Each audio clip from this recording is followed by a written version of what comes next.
Joining us this morning on The Blend, Pat Brown from the Holt Dimondale Agency.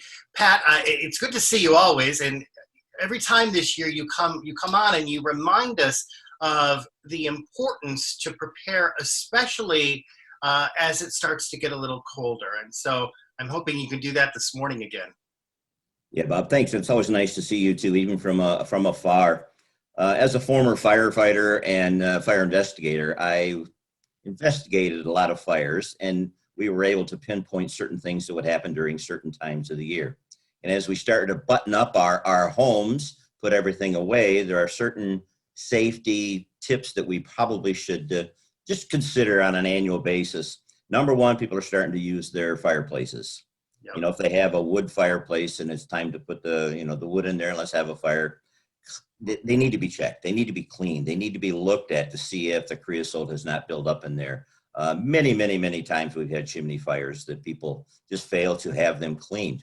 The other one is if you have a gas operated, make sure you have great ventilation, because when you button up our houses, the houses today are really tight, and you still have to have some of that ventilation, the makeup air to make them operate. So just get it checked.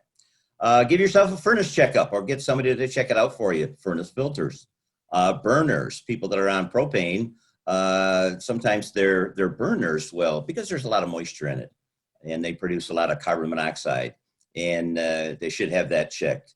Generators, people are getting their generators out and, making sure that it works, making sure that you change your spark plugs, making sure you got fresh gas. We'll talk about a little bit more about generators in a minute, but clean out your gutters. Now's a good time to start working on your gutters for insurance purposes for ice damming that might happen down the road. Oh my goodness, I forgot to clean the gutters, and next thing you know is I have ice damming, we have water damage in the house.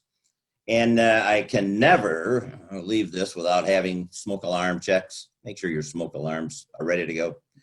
Make sure your carbon monoxide detectors operate, and your fire extinguishers, that you have one that's not tucked underneath the sink.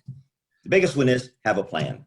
Yeah. If something happens, have a plan to get out. Practice it. Pat, real quick, are generators dangerous? They can be.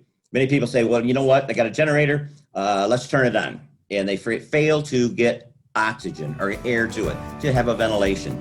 They'll put it in the garage, keep one of the doors open a little bit, and you still can get a lot of carbon monoxide that can come into the house. It's like a car running inside the garage.